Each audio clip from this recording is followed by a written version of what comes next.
Yeah. How's it going, man? Good. Doing good, brother. How are you? I'm great, man. You look like you just got out the hospital. I saw. Yeah. Yep. What happened? It's been a horrible week. I had some surgery. I was training for my marathon. I got Hmm. injured, and it was said to be a sprained ligament. I didn't believe it, so I facilitated the MRI. As it Yeah. turns out, Clyde basically was a tumor in my foot, so I had to get Ooh. it taken out. But I'm very blessed that I had the injury, so I Yeah. got the MRI and so forth. So That's good, man. Yeah, it's one of those weird things, right? God works in mysterious ways, huh? 100%. That's Minor setback. crazy. Yeah, Hey, it's part of the thing, man. I had surgery in April for my shoulder, man, from football. Still, it's all part of it, dude. just this past April. Yeah, April 1st. I had my first. Well, obviously, I tore my shoulder back in 2008, and then I had surgery then. But then it just over the years just been crappy, and so they just had it like cleaned up. So I have more range of motion than I ever had. It's still tender, right? We're still fresh out, so I can't lift as much as I used to. But at least hopefully I'll be able to get into older age without having issues with it. That's you just get warmed up, buddy. You're spring shaking. A little bit. I'd like to think that my knees don't. My knees cry when I stand up. They pop now. My back's all tight. Hey, seriously, I'm at this point where I'll be standing there, just standing, and I go to move, my back says not today, and like locks up on me. It's That's crazy. Seriously, I'll be fine though. what's up, Junior. Anthony, let me give you the introduction you deserve for my audience that may not be familiar with you, even though the episode's already breaking records. For Hmm. all you that don't know, this badass individual, this is entrepreneur, motivational speaker, former NFL world-class athlete, American Ninja Warrior, just an Yep. overall juggernaut, phenomenal human being, my good friend, Anthony Trucks. We crushed it on the episode. Everyone's loving it. I saw a couple people already Cool. posting some quotes from it. It's so good to rendezvous back with you here today, my man.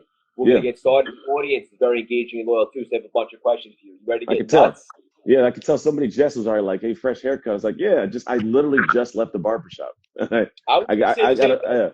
I got a speech tomorrow. Fresh No, cut, Friday. brother. I gotta go Woo! hop on a stage. The organization's called Pure Romance, which is one of those like the home-based pleasure party companies. They're great people. It's just an interesting product. It's not one that I personally would, because I'm not a lady, so it's not my thing. But I'm gonna go hang out and drop some nuggets and have some fun with them, man. It's gonna be a good time. Hell yeah. Hell yeah, brother. Well, it's good to see you. We're going to dive right in. You ready? I'm ready when you are, Doc. Okay. You talk about in the episode, just because you think that you're working as hard as you possibly can doesn't Hmm. mean that's enough to get to where No. you need to go. That might Yeah. be a tough pill to swallow for some. Tell us what you mean Yeah. by that. Yes, I mean, and it's the reality of it, right? So we all have these big aspirations. We'll look at people and go, I want that. I'd like to have that car, that house, or I'd like to have that kind of money, that kind of freedom, whatever it may be. And when we set our sights on this goal, and then what ends up happening is we have an internal level of what our hard work maximum is. We have an internal level. We get to a point and go, oh, this is too much. And we'll shut down. We'll get overwhelmed. We'll get maximized. We'll freak out. And what I've noticed with people is when they reach that level, but they don't have their thing yet, they go, well, why don't I have my thing yet? And I go, well, the reality is your dream level of hard work necessary, the prerequisite is up here, but you're capping out down here. Now, it doesn't mean you can't increase. It doesn't mean like, because strength is something you build over time, right? It doesn't mean you can't, but you have to be aware of that and go, okay, great. When I'm down here, if I want to get strong enough to be up here, I gotta lift the small weights in between. I got to do like a 15 minutes more, 20 minutes more conversations, more calls, take care of my body. Like there's certain things I have to do that allow my capacity to maximize up here. I don't like to say overwhelmed. I say maximized because this is my max right now. It's like lifting weights. You get it. This is my max right now, but I can increase it. And the more you increase, the closer you get to reaching a level of what you see your dream to be. And then when you do that, like all of a sudden, like, oh, it's real and it's weird. But here's the crazy thing. It feels almost like it's normal and usual to have that kind of level of success. And it's not because success got easier, you just got stronger. Ooh. First of all, I love speaking to you for so many reasons. Number one, your energy. I'm sure I'm not the first person to tell you this. Is just so infectious. I love when you Thank you. speak with such passion. But what you're saying really hits home because this is something I was talking about in my membership earlier today.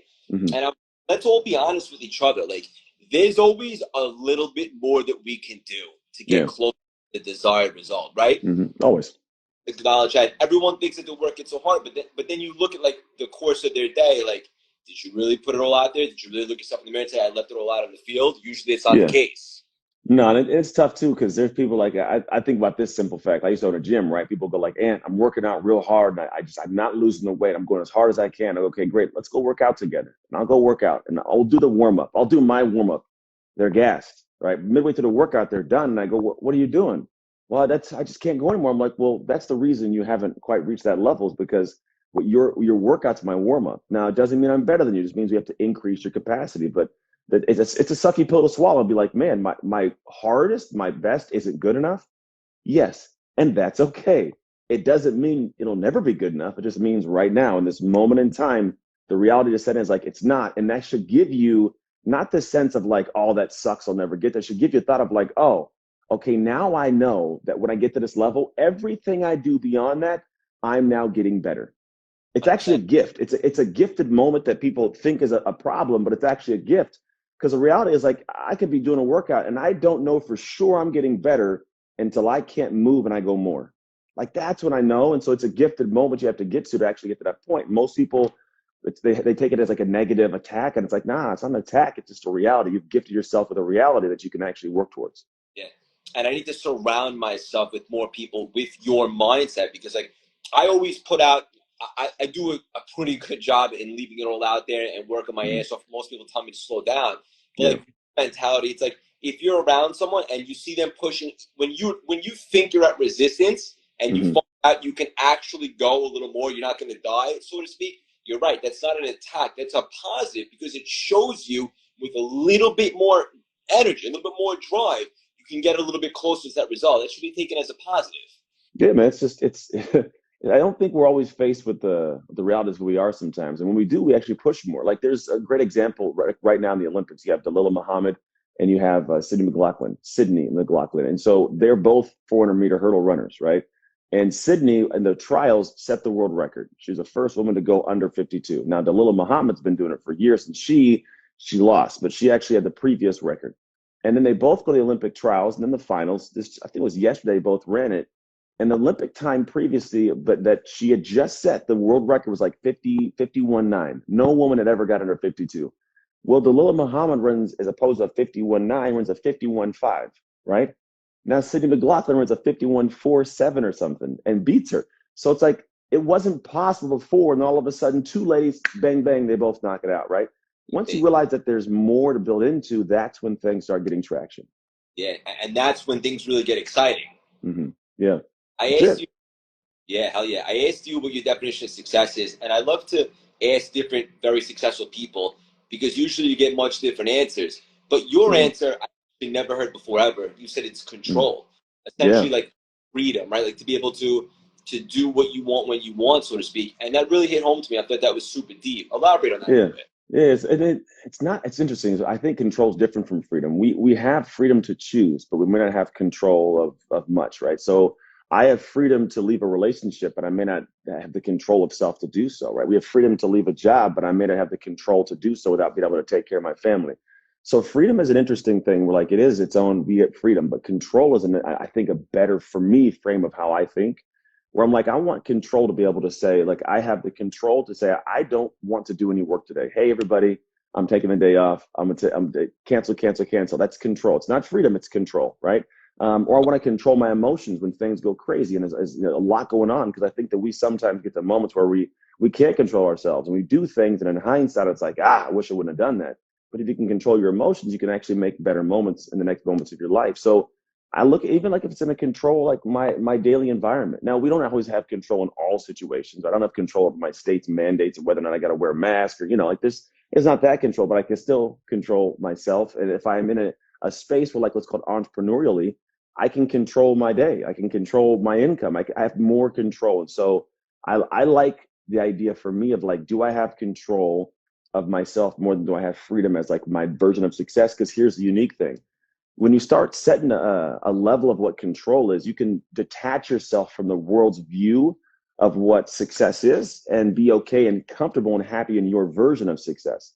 So, for example, some people would say that, freedom's got to be a jet and a yacht and all these like helicopters. Like, that's cool, but like that's a different level, right? I don't have any aspirations for that. I want to be able to control my day. Can I take my kids to school in the morning? Can I go on vacation with a wife? Can I drop things at the drop of a dime, a drop of a hat? Like, can I do these things? And what you come to find is like, you can separate yourself and go like, look, my goal isn't a boat or jet or yacht. Like, genuinely, I have no aspiration to ever own a boat that's like a yacht. It's just nothing for me. And it's cool, but I have control of that, which means I have control of my emotions. I don't have to feel like I'm less than or I'm lacking something because I don't have that. And I get to live life in a vastly more peaceful place than most people. Everybody? No, but like I have a life I love, man. I absolutely love what I get to do. If I have kids that are great and do their things, I get to watch them excel in their sports and have fun. I got a wife that does her thing and she's awesome at what she does. So she comes to a relationship happy. I get to do stuff like this where I get to give and share in ways that as I pour out, I fill up. So for me, dude, life is great. I have what I would deem success. Now, do I want more things? Yeah, I'm human. It'd be cool to have like maybe a nicer car someday if I want to get a nice, but like I'm good with it for now. You know, like I don't have to stress. Would I want to go and see more of the world? Hell yeah, right? But I have control of when I want to have that happen and when things will take place. Yeah, love all this, brother. It's so true. And your life, what you're living right now, is by design. So kudos. 100%. Yeah, and Thank you. one thing I wanted to ask you, because I'm so impressed with this, is I think this day and age, and maybe this will rub people the wrong way. It is what it is, but like so many people in relationships tend to, like, the trendy thing is to almost give up, like next. But Yeah, that's not what you did. You guys kind of no. reinvented and rediscovered a Hmm. love and went at it again, and now it's more beautiful than ever. I know this is something that's not talked about a lot, but it's so special and so beautiful. What's your secret, or what can you suggest to other people that are kind of just want to throw in the towel? Yeah, this it's funny, man. Well, the one thing is you will always run into a problem if you don't know how to solve it. It'll keep showing itself again. So I think there's a mentality of, you know what, it's easier to start over than it is to fix what's broken. And the problem is you'll consistently keep having to fix things, and then you'll have to keep leaving the situation to the next thing until it breaks, until it breaks, until it breaks. So there's something to be said about, I think, the relationship everybody wants, that you have to build it. You have to genuinely build it. You don't settle into something and go, all right, it's the person and everything's just squared away. Their mom taught them everything to be amazing with me, and their mom and dad made them amazing people. The world did. No. In fact, of my reality, of what I've experienced through myself and other relationships, I've worked with different marriages as well. I'm not a marriage counselor, but I have a weird way of like, I do some unique things. And what we come to find is I call it this. My wife is the puzzle I chose to solve. That's Ooh, just it. he's So got gems tonight. yeah, it's just she's a puzzle, bro. She's literally damn near an enigma some days, and some days she's off the wall. And if the thing is, like, I gotta figure it out. Now I can easily go away. Think about a puzzle. If you leave a puzzle and walk away to the next puzzle, it's a table full of puzzles. And then you hate your life. You're like, and all these damn unsolved puzzles. But think about when you finish that puzzle, the last piece goes in, you're like, oh, I love the picture of what this is. We're down like the last couple pieces in this thing. You know, like we've been at this since we were 16. We got a lot to learn about each other, but we've gone through the ups and downs, divorce, adultery, and kids and school, and it's all over the place.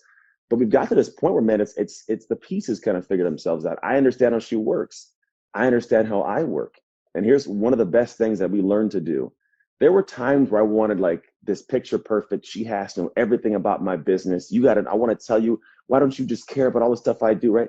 She's like, I don't care about your business. She's like, I love what you do. I love you. She's like, but I don't really care about what goes on in there. And for her stuff, she has her business. But we found is like, if I can do what I do and be happy, which part of it was I need to find out, like, she's not the one that I got other people I talk to about my business. So I'm happy over here. I got my people I talk to, I hang out, I'm happy, right? She doesn't have to worry about me stressing her about, here's my business, listen, talk about it all. And she does things that make her happy. So you have two happy people coming back to the middle. We're both fulfilled, we're both happy in our own stages. So we don't come to this trying to pull it from the other person. And so what it allows us to do is like become us and be almost more free in the relationship than you would be single. Because in this relationship, like, there's work to make sure I'm serving and I'm showing up and I'm helping her and stuff, right? But it's not like I'm not phone calls and meeting mom and dad and going to dinners and meeting her friends and having chase tail all day long. That's work, man. I don't like it. I did the single thing. Not a fan. But to I be hear. honest, there's Yeah. something to being able to stick into something way past the hard parts that gives you this anchoring. It's a different depth of connection and certainty that I don't think a lot of relationships have the ability to get to, and they don't get to because they check out too early because it's just too hard. I don't get you. You're crazy, and they check out. And I think you're doing yourself more damage than you realize, because this person may not be the right person, and that may show itself to be. But you got to get to the point where, like, that problem is an unsolvable one. And to be honest, we've never got to a problem that's unsolvable yet. And when you have the right person and it feels good, You got to work through it, because the cool thing is the more you do the work, the like individually you build and you work past the different situations, the more things just click into place, man. And then the more you get to the point where like you have something, like at this point, man, I I get have something yeah, it's so good that I'm scared of losing it. Like, if that makes sense. Like, I've never had levels of joy that I have in my life right now. And that's the thing, is like, but I work towards it, and it's a scary, like, man, this is almost, it's almost weird. Like, I don't know how sometimes I handle all the good. My heart swells from joy, you you want know, to protect it, but you Anthony. build it. Yeah, it wasn't, but you build it. This is all a building thing. It's not something that just, we met at the bar and all of a sudden we're great for life. It builds, Yeah, but if you build it, man, it's amazing. yeah. And that just stuck out that you said what I think is so cool and so special for the audience is that you guys are each individually focused on being happy, not relying upon the other. Where if someone's not Yeah, making you happy, then you collapse. You're yeah, each happy, and then together, it's like, you know what I'm saying? It's even more special. That's how it should yeah. be. So Yeah. And love here's that. one nugget I'll give people, because this is the one that's helped us immensely, is when we both realized that I do not have her brain and she doesn't have mine. Because a lot of the situations that arise, people go, how in the world did you not think of that? Like, it's just irrational. She's irrational. You don't get it. You're crazy. Like, no, no, no. But not, no one's crazy. No one's irrational. It's just that that's a different brain. She goes, why wouldn't you think to do this? I go, my brain doesn't work like yours, love. I wish it did, but it works like this, right? And then I'll be like the same, and she'll do her thing. And in my head, I'm like, I don't get her right now. You're like borderline an alien psychopath, but I realize, it's just different. I know I'd say these things. I'm joking, obviously, I'm being facetious, but that's the reality. Once I can give grace to, like, my brain doesn't work like that. Let me give grace and realize that the heart of this human, I know where the heart's at. The words might suck right now. I know where the heart's at. Like, okay, all right, I'm gonna let this, I'm gonna listen to what's being said, maybe not how it's being said, and you navigate it differently. Now it's not this pissed off, I'm disrespected, that kind of thing. But it's a journey, man. This is a clinic for relationships. I absolutely love it, brother. I told you how loyal and engaged your audience is. They have two quick questions for you. Ready for them? Yeah, I'm ready when Biggest you are. biggest lesson learned in the NFL. Biggest lesson learned in the NFL. Dude, no one cares. That's probably the best one. Nobody cares. Nobody cares. Work harder. You ever heard it before? Like, no one cares. Work harder. Yeah. No one. I've seen guys get cut because they had to take a break to go see their sick mom, or like their kid is sick and they weren't focused at practice. Nobody cares. And while it's an incredibly cutthroat world and it's a business, man, you can take the lessons on. And at the end of the day, we get the moments where it's like, oh, this is just so much. And the reality is nobody cares, especially success. Success doesn't care how tired you are. It doesn't care what excuses you have. It doesn't care what happened. It just cares that you did the work or not. It's a zero sum game. Did you do that? If you didn't, you didn't do it. And I mean, it is what it is. So with football, it's like they always said, like, if you produce, you stay. Obviously, if you get hurt, it's different too. But if you produce, you stay. And so, yeah, that's it. Somebody said I have that painting in my office. It's the truth, man. If you can really live by that, we live that every day. Like, you're injured, no Business. one cares. Work harder, man. I had one year playing with the Redskins. And I was in training camp. Had a guy named LaRon Landry, a safety out of LSU, first round draft pick. Dude's a beast. Safeties in the NFL, they're reckless. They just will seriously come from 15 yards in the backfield, run full speed, and dive like a spear with their helmet. In the middle of practice, granted, this is what's called shells. There's no pants, there's no pads in your legs. There's no tackling. It's just shoulder pads and a helmet, everything up top. And all of a sudden, I'm like just doing a regular thud drill, and a whole entire human in their helmet lands in my left quad. Bah! Hits full speed. The dude dove, lands in my leg. Within 30 minutes, the leg was already purple and yellow, and just because it's full speed in my leg. I didn't miss a practice. I could barely walk later that day. No one cares. Like, they genuinely, like, you know what I'm saying? So it's like, you got to work. And so if you have that mentality for life, it's not saying that mental health doesn't have an issue. It's not saying that there are things that will slow you down and may stop you, right? But the reality is you can't sit back and say, woe is me, this happened, I can't have that. Because the reality is there's a reason why. Yes, you may have a very valid excuse, but you can't get all salty because you don't have your thing. Because again, it's a zero-sum game. Get it done, you win. You don't, you don't. At the end of the day, you're the common denominator in whether that happens or not. Right. And I love what you said. Like when you had a really big breakthrough, you realize, holy, like I was part of the problem, so to speak. Always. Uh-huh. No victim mentality. The other question, I love all this, buddy. The other question from the audience is this. Obviously, what's your current fitness routine? Because So we you look like have a cyborg. You could get No, terminated. no, I'm not that big. I used to be like in Oh crazy no, look shape. at that.